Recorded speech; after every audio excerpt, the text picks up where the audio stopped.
তুলনা কমিয়ে দেন, you will be happy. নিজে কেউ না, অন্য কেউ না, তুলনা করবেন না। অনেকে আমরা তুলনা করি নিজের স্ত্রীকে আরেক নারীর সাথে, নিজের সন্তানকে আরেক সন্তানের সাথে, নিজের ভাইকে আরেক মানুষের সাথে করে তাকে ছোট করি। অনেকে দেখবেন ছেলে মেয়ে একটু ভালো পড়াশোনা করে নেই, বলে যে কি করলি তুই, ওই দেখ পাশের বাড়ির ওই ছেলে A+ পেয়েছে, যা তার পা ধোয়া পানি খা।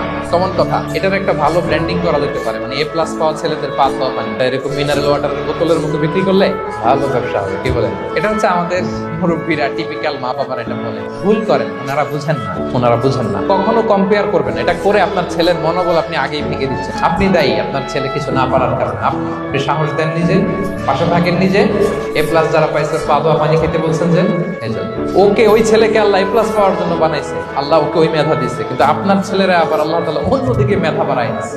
সে ওইটা পারবে, ওইটা ওই A+ ওয়ালা জীবনে পারবে না। আপনার ছেলে যেটা পারবে 10টা A+ হোল্ডার ওটা পারবে না, কারণ প্রত্যেককে আল্লাহ আলাদা আলাদা ফিচার দিয়ে, কোয়ালিটি দিয়ে, ইউনিকনেস দিয়ে পয়দা করেছে। প্রত্যেককে আল্লাহ অনন্য করে বানিয়েছে। আপনার তুলনা আপনি নিজেই, আপনার তুলনা হয় না, আপনি জানেন না আপনার মধ্যে যে পটেনশিয়াল, যে কারিশমা, এটা আপনি বের করে আনতে পারেন না। ওই যে ওগুলো বলছে পাতোয়া পানি খা, লেখাপড়া করলি না, কিচ্ছু করলি না, কিন্তু আপনি দেখা যাবে অনেক বড় ব্যবসায়ী হবেন, আপনি অনেক বড় দানবীর হবেন।